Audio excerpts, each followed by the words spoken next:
বন্ধুরা, যখন আমরা শেয়ার মার্কেটে ইনভেস্ট করি তখন একটি জিনিস আমাদের মাথায় থাকে, যাতে আমরা শেয়ারটিকে মাল্টিপল করতে পারি, মানে 1 গুণ 2 গুণ 3 গুণ 4 গুণ করতে পারি। সেটার জন্য সবথেকে ইম্পর্টেন্ট জিনিস হচ্ছে টাইম। কারণ মার্কেট হয়তো শর্ট টার্মে খুব ভলাটাইল হতে পারে, কিন্তু লং টার্মে কিন্তু মার্কেট একটা বুলিশ ট্রেন্ড ধরে থাকে এবং অনেকটা বেশি সেফ।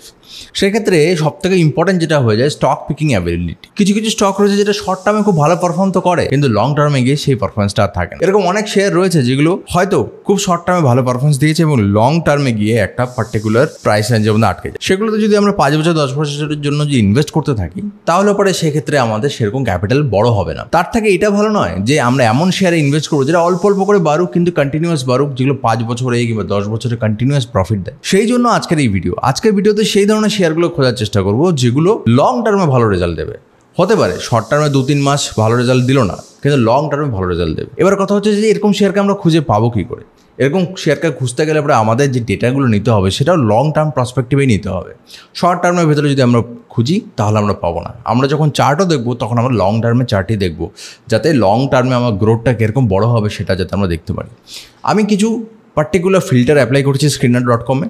সেখান থেকে সেই ফিল্টারগুলো দিয়ে প্রায় 30টি মতন শেয়ারের লিস্ট আমি পেয়ে গেছি, যে লিস্টগুলো আমি আপনাদের সাথে শেয়ার করব। এবং তার আগে স্ক্রিনারে যে পার্টিকুলার ফিল্টারগুলো অ্যাড করেছি সেটা একটু এক্সপ্লেন করব। নমস্কার বন্ধুরা, আমার নাম প্রতীক ঘোষ। এই চ্যানেলে আমি শেয়ার মার্কেট এবং মিউচুয়াল ফান্ড সম্পর্কে বিভিন্ন ভিডিও নিয়ে আসি। যদি চ্যানেলটি পছন্দ হয়, ভিডিওটি পছন্দ হয়, তো অবশ্যই চ্যানেলটিকে সাবস্ক্রাইব করে দেবে। এই মুহূর্তে স্ক্রিনে দেখতে পাচ্ছ যে সেই ফিল্টারটি রয়েছে স্ক্রিনারে, যেটা আমি অ্যাপ্লাই করেছি। প্রথমে মার্কেট ক্যাপিটালাইজেশন 5,000 কোটি টাকার উপরে নিয়েছি। অনেকে বলতে পারে যেহেতু লং টার্মের কথা বলছি তো আমি লার্জ ক্যাপ নেবো না কেন? দেখো 5,000-এর উপরে তো লার্জ ক্যাপেও আসবে, মিড ক্যাপেও আসবে, স্মল ক্যাপ বাদ হয়ে গেল, কিন্তু মিড ক্যাপ আর লার্জ ক্যাপ আমি এখান থেকে পেয়ে যাচ্ছি। এই জন্যই রাখা, কারণ স্মল ক্যাপের প্রচুর কোম্পানি এরকমও হতে পারে যেটা ফিউচারে গিয়ে হয়তো ক্র্যাশ করে গেল, কিন্তু যেটা মিড ক্যাপ কিংবা লার্জ ক্যাপ থাকবে সেটা অত সহজে ক্র্যাশ করার সম্ভাবনা নেই। সেজন্য এটা 5,000 কোটি টাকার উপরে আমি রেখেছি। তোমরা চাইলে এবারে 2,500 কোটি টাকাও নিতে পারো। যদি কিছু মিড ক্যাপ, ভালো মিড ক্যাপ তোমরা ভালো স্মল ক্যাপ ধরতে চাও, তো তোমরা 2,500 কোটি টাকার উপরেও এই ফিল্টারটি নিতে পারো। নেক্সট আমি রিটার্ন অন ক্যাপিটাল নিয়েছি, যেটা পার্টিকুলার এই বছরের সাথে জড়িত।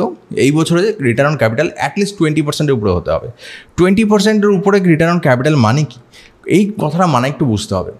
রিটার্ন অন ক্যাপিটাল এমপ্লয়েড, তার মানে একটা কোম্পানি সাপোজ এই বছরে পার্টিকুলার 25-24 ফাইন্যান্সিয়াল ইয়ারে 100 কোটি টাকা ইনভেস্ট করেছে নিজের কোম্পানিতে, তার প্রোডাকশন থেকে সেলস থেকে শুরু করে সব কিছুর পিছনে এমপ্লয়ির খরচা পড়ছে সব কিছু দিয়ে, এবং তার 20% সে রিটার্ন পেয়েছে।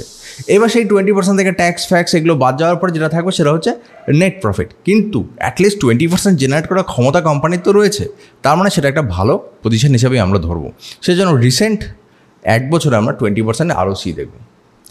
এর সাথে আমি আরেকটা ফিল্টার অ্যাড করেছি, যেটা হচ্ছে অ্যাভারেজ রিটার্ন অন ক্যাপিটাল, যেটা অ্যাভারেজ লাস্ট 5 বছরে সেটা 15%-এর উপরে হতে হবে। তার মানে কি, এই কোম্পানিটা যখন 5 বছর ধরে অ্যাভারেজে 15% রিটার্ন দিচ্ছে, এই বছর 20% অ্যাটলিস্ট দিয়েছে, তার মানে কোম্পানির ফাংশনালিটি এবং এফিসিয়েন্সি খুব ভালো এবং কোম্পানি কন্টিনিউয়াস ভালো রিটার্ন দেওয়ার জন্য মানে পরিচিত। তার মানে একটা ওয়েল ফাংশনিং কোম্পানি আমরা এখান থেকে পেয়ে যাব। নেক্সট, ফরেনার এবং ডোমেস্টিক হোল্ডিং 12%-এর উপরে হতে হবে। মানে আইডিয়ালি আমি 6% ধরে নিচ্ছি, কিন্তু কখনো হতে পারে যে একটিতে 12% রয়েছে, অন্যটাতে 0 রয়েছে, তাও চলবে। এটা কারণ আমি বলছি, যদি ফরেনার ইনভেস্টমেন্ট 20% হয়ে যায় কিংবা একাই 15% কিংবা 18% হয়ে যায়, তাহলে পরে সেটাকে আমি ইনভেস্ট করবো না। আমি এমন জায়গায় ইনভেস্ট করবো যেখানে ফরেনারদের ইনভেস্ট করার স্কোপ থাকে কিংবা ডোমেস্টিকতে ইনভেস্ট করার স্কোপ থাকে, তারা ফার্দার আরও যাতে ইনভেস্ট করে, তাহলেই আমার শেয়ার যেটা থাকবে সেটার ভ্যালুয়েশনটা বাড়বে। সাপোজ আমি এই জিনিসটা আরেকটু ক্লিয়ার করতে চাই। সাপোজ আমি কোনো শেয়ার নিলাম যেটাতে 6% ডোমেস্টিক ইনভেস্টার রয়েছে, 6% ফরেনার ইনভেস্টার রয়েছে। এবার ইনভেস্টমেন্টের 2 বছর পরে হঠাৎ করেই এই ফরেনার ইনভেস্টমেন্ট যেটা রয়েছে সেটা 8% হয়ে গেল। এই খবর তো মার্কেটে আসবেই যে ফরেনাররা ইনভেস্ট করেছে 2% এবং ডোমেস্টিক ইনভেস্টমেন্ট সাপোজ 10% হয়ে গেল। তখন কী হবে? অনেক অ্যানালিস্ট এগুলোকে অ্যানালিসিস করবে এবং সেখান থেকে তারা কন্টিনিউয়াস একটা বাইং অপরচুনিটি তৈরি হবে, যেহেতু এই শেয়ারে তাদের পজিশন বেড়ে গেছে। তার মানে কী হবে? একটা পজিটিভ সেন্টিমেন্ট তৈরি হবে এবং যেহেতু আমি আগেই নিয়েছি শেয়ারটা, সেই ক্ষেত্রে সেটা ভালো এফেক্ট দিতে পারে। এক্ষেত্রে কারো যদি অলরেডি 10% থাকে, তো দেয়ার ইজ চান্স যে সেটা 10% থেকে 9% হতে পারে, যদি দুটোতেই 10% থাকে। মানে বেশি স্টেক যদি আমি এই মুহূর্তে নিয়ে নিই, সেটা পরবর্তীকালে কমার চান্স অনেক বেশি। সেই জন্য এই মুহূর্তে খুব বেশি আমি নেব না, যাতে পরবর্তীকালে বাড়ে এবং সেটা একটা পজিটিভ নিউজ হিসাবে কাজ করে। এটাই আমার এই পার্টিকুলার ফিল্টারটির ফান্ডা। নেক্সট হচ্ছে রিটার্ন ওভার 5 ইয়ার্স। 5 বছরে যে রিটার্ন দিয়েছে, 5 বছরে যে রিটার্নটা আমরা পেয়েছি, কোম্পানি থেকে। এটা কোন রিটার্ন? এটা হচ্ছে CAGR, ঠিক আছে।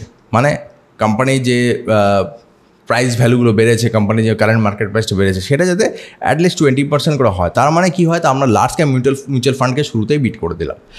মানে আমাদের যে এবার রিটার্নটা হবে সেটা যথেষ্ট ভালো হবে, মাল্টি ব্যাগের হওয়ার দিকে একটা স্টেপ। আমি এটাকে কম রাখতে পারতাম, কিন্তু আমি এখানে কোনো কম্প্রোমাইজ করবো না। কারণ আমি যদি এটা কম রাখি, সাপোজ এটা যদি 15% রাখি, এরকম আরও 100টা কোম্পানি চলে আসবে যেটা 15 to 20%-এর ভিতরে রয়েছে। এই জন্য আমি 20% রাখলাম। ফার্স্টেই আমার ইনভেস্টমেন্ট লার্জ ক্যাপের থেকে বেটার হয়ে গেল। এবার এরপরে যেটা পারফর্ম করবে সেটা লাক এবং রিস্কের খেলা। নেক্সট হচ্ছে ডেট টু ইকুইটি রেশিও 1.2। সাধারণত আমি 1-এর নিচে ধরে, এক্ষেত্রে আমি 1.2 দিয়েছি, কারণ আমি এরকম কোম্পানিও চাই যেগুলো যাতে ভবিষ্যতে লোন নিয়ে বিজনেসকে বাড়াতে পারে। এবার কথা হচ্ছে, লোন নেওয়ার পরে বিজনেস কি ভালো পারফর্ম করবে, এটা কী গ্যারান্টি রয়েছে? গ্যারান্টি রয়েছে তো, এখানে তো ক্যাপিটাল ROC যেটা রয়েছে সেটা আমি ভালো নিয়েছি না। তার মানে কোম্পানি এফিসিয়েন্সি, কোম্পানিকে যদি আমরা ইঞ্জিন হিসাবে দেখি, যত বেশি ফুয়েল দেবো তত বেশি তার এফিসিয়েন্সি বাড়বে। তো কোম্পানি যদি কখনো মনে হয় যে বেশি আমরা লোন নেবো, সেক্ষেত্রে এই ফ্যাক্টরটি কাজ করতে পারে, কোনো অসুবিধা নেই। কোম্পানি লোন নিয়ে ভালো ফাংশনিং করছে, অসুবিধা নেই, তো তার প্রফিট আছে, সে সেগুলো শোধ করতে থাকবে। আমাদেরও প্রত্যেকটা ইন্ডিভিজুয়াল আমরা তো প্রত্যেকে কোনো না কোনো লোন নিয়ে রেখেছি, তার মানে আমাদের সিভিল স্কোর ভালো, আমরা ভালোভাবে EMI পে করছি, তো আমাদের ভ্যালুটা ব্যাংকের কাছে বাড়তে থাকে, কারণ আমরা পারফর্মিং অ্যাসেট। তো কোম্পানি তো মানে পারফর্ম যদি না করে, সেটা আমরা কোথায় দেখতে পারবো? ROC-তে দেখতে পারবো কোম্পানি ভালো পারফর্ম করছে না। সেখান থেকে আমরা ভালো কোম্পানি বেছেছি, তো সেখানে যদি সে একটু লোনও বেশিও নেয়, তাতেও আমাদের কোনো প্রবলেম হওয়ার উচিত নয়। তারপরে দেখো, এখানে আমি পেগ রেশিও নিয়েছি যেটা 1.5-এর উপরে নিয়ে আপাতত দেখছি। আমি পরে আবার 1 নিয়েও ক্যালকুলেশন করে দেখবো, কারণ অনেক সময় কী হয়, কিছু কিছু কোম্পানি হয়তো রিসেন্টলি খুব ভালো পারফর্ম করেছে, সেজন্য তার প্রাইসটা বেড়ে গেছে, সেজন্য পেগ রেশিওটা বেশি হয় কিংবা PE রেশিওটা বেশি হয়। তো সেই ক্ষেত্রে আমরা সেই কোম্পানিটাকে বাদ দিতে চাই না, যেহেতু সে এই মুহূর্তে ভালো পারফর্ম করেছে, জন্য লিস্ট থেকেই বাদ চলে যাবে, সেজন্য এটা ঠিক নয়, কারণ আমরা লং টার্মের কথা ভাবছি। তো সেজন্য আমরা একটু রিল্যাক্সেশন দিয়ে রেখেছি যে 1.5। তবে আইডিয়ালি 1 নিলেও চলে, 1 নিলে হয়তো 30টি রেজাল্টের থেকে কমে 15টা রেজাল্ট হয়ে যাবে, 50% সরে যাবে। প্রফিট গ্রোথ, এটা ইম্পর্ট্যান্ট, লাস্ট পয়েন্ট যেটা রয়েছে সেটা খুবই ইম্পর্ট্যান্ট। প্রফিটের গ্রোথ, কোম্পানির ইনকাম আমরা দেখে নিয়েছি যে ROC কত হচ্ছে, কীভাবে সে জেনারেট করছে। এবার প্রফিটটা বাড়ছে কিনা সেটাও ইম্পর্টেন্ট। যদি তার প্রফিট গ্রোথই না থাকে, তাহলে পরে খুব মুশকিল। প্রফিট গ্রোথ হতে হবে এবং সেটা মিনিমাম 15% আমি ধরে নিচ্ছি প্রফিট গ্রোথ হবে। এতে কী হবে, কিছু হয়তো বিশাল বড় বড় কোম্পানি আসবে না, মানে যেগুলো একদম মেগা মার্কেট ক্যাপ নিয়ে বসে, সেগুলো হয়তো আসবে না, তাদের একটু কম থাকে। তবে কারো যদি মনে হয় সেগুলোতে ইনভেস্ট করবো, তো এটাকে 10% করতে পারো, কোনো অসুবিধা নেই। এবার আমি 15% নিয়ে করে রেখেছি। এবার আমি এটাকে রান করে দেখাচ্ছি, এবং রান করার পরে আমি 2-3টে কোম্পানি খুলে আমি মেনলি যেটা দেখার চেষ্টা করব সেটা হচ্ছে কোম্পানির চার্ট কীরকম রয়েছে এবং কোম্পানি 5 বছরে কত গুণ রেজাল্ট দিয়েছে। এবার 5 বছরের রেজাল্ট দিলে সেটা ভবিষ্যতে কি রেপ্লিকেট হবে? আমি যে ফিল্টারগুলো দিয়েছি সেটা একটা ভালো কোম্পানি বাছার জন্য দিয়েছি, এবং আমার পজিটিভ আউটলুক থাকবে, এর প্রতি অপটিমিজম থাকবে, যেটা 5 বছরে অ্যাটলিস্ট লাস্ট 5 বছর করে রিপিট করুক, এটাই আমার আশা। বাকিটা লাক, এবং তোমরা তোমাদের নিজস্ব অ্যানালিসিস অবশ্যই করবে। So run the filter. এখানে দেখো 30টি কোম্পানি চলে এসছে, এই যে লিস্টটা দেখতে পাচ্ছ, ঠিক আছে। তোমরা চাইলে এটার স্ক্রিনশট নিতে পারো, কিন্তু তোমরা যদি স্ক্রিনে অ্যাপ্লাই করো তোমরা পেয়ে যাবে। এখানে বিভিন্ন সেক্টরের থেকে শেয়ারগুলো চলে এসছে, আর এখানে কিছু কিছু নামচিন শেয়ারও রয়েছে, মানে খুব যেগুলো নাম রয়েছে সেই সব কোম্পানিও রয়েছে। সবার প্রথমে আমরা যে শেয়ারটা দেখবো সেটা হচ্ছে ন্যাশনাল অ্যালুমিনিয়াম কোম্পানি লিমিটেড। এবার এখানে সবার প্রথমে আমি 5 বছরের চার্টে চলে আসবো। দেখো 5 বছরের চার্ট আমি যখন দেখছি, তখন 5 বছর আগে এখানকার প্রাইসটা আমাকে দেখতে হবে। তো 5 বছর আগে এই লোকেশনে প্রাইস ছিল 30 টাকা, ঠিক আছে। এখানে ছিল 30.65 পয়সা, আর এই মুহূর্তে এর প্রাইস হচ্ছে 185 টাকা 68 পয়সা। এখন তার 5 বছর পর হচ্ছে 185 টাকা 68 পয়সা। তার মানে এখান থেকে আমরা 6 টাইমস রিটার্ন আমরা দেখে নিলাম যে এই কোম্পানিটি 5 বছরে দিয়েছে। হ্যাঁ, এখানে কিছু ভালো মুহূর্ত ছিল, খারাপ থাকে, তবে এই ছোটো ছোটো কারেকশানগুলোতে লং টার্মে ভয় পেলে চলবে না, এরকম তো আসবেই। এই কারেকশানগুলোতে ফার্দার গ্রোথকে প্রপেল করে লং টার্মের ক্ষেত্রে। তার মানে এই শেয়ারটি ভালো স্কোপ রয়েছে, ভালো রেজাল্ট দিয়ে এসছে, কোম্পানি সব কিছু ভালো। আর রিসেন্ট যদি এর ফান্ডামেন্টালস একবার দেখি, আমি অত ডেপথে যাব না, কারণ ডেপথে তোমরা দেখে নিজেদের আইডিয়া নেবে কীরকম হচ্ছে। ROC দেখো 44% এই বছর রয়েছে। ROE 32 রয়েছে। আরওসি মানে যেখানে লোনের টাকাও ইনভলভ হয়, কোম্পানির টাকা ইনভলভ হয়। আরওই হচ্ছে শুধুমাত্র ইকুইটির উপরেই হয়, এখানে লোনের টাকাটা ক্যালকুলেট হয় না। তার মানে দেখতে পাচ্ছ এখানে বেশ ভালো রয়েছে, একটু হালকা ডেট রয়েছে। দেখো ডেট রয়েছে কিন্তু খুব বেশি নয়, এটা 0.001। আমি ম্যাক্সিমাম লিমিটটা বাড়িয়েছি, তার মানে যে ছোটো কোম্পানি আসবে না তা না, সেটাও রয়েছে। এখানে খুব ভালো ভালো মানে তুমি ফান্ডামেন্টালস এখান থেকে দেখতে পারবে। ডিভিডেন্টও দেয়, 4.31% ডিভিডেন্ট রয়েছে। স্টক পি খুব আন্ডার ভ্যালু রয়েছে, 6.47% স্টক পি রয়েছে। তার মানে এটা ভালো ফান্ডামেন্টাল একটা কোম্পানি আমরা এখান থেকে পেয়ে গেলাম। এরকম 30টি কোম্পানির লিস্ট রয়েছে।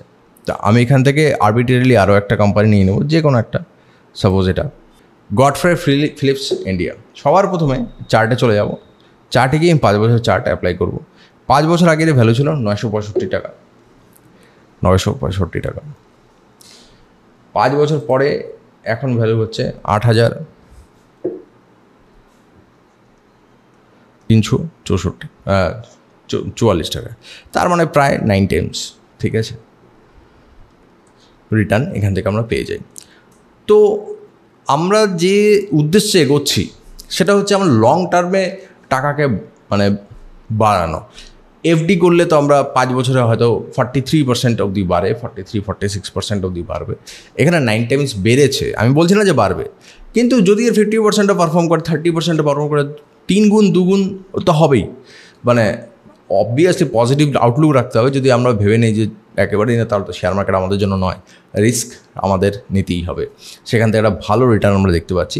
কারেকশান থেকে ভয় ফেলে চলবে না, আমি বলেছি লং টার্মে। এই দেখো একটা কারেকশান, হিউজ কারেকশান, যেরকম কারেকশান সেরকম বাউন্স ব্যাক। এই জিনিসটাই শেয়ার মার্কেটের ইউএসপি, এই জিনিসটাই শেয়ার মার্কেটে লোককে আনে, এই জিনিসটাই শেয়ার মার্কেট থেকে লোককে ভাগায়।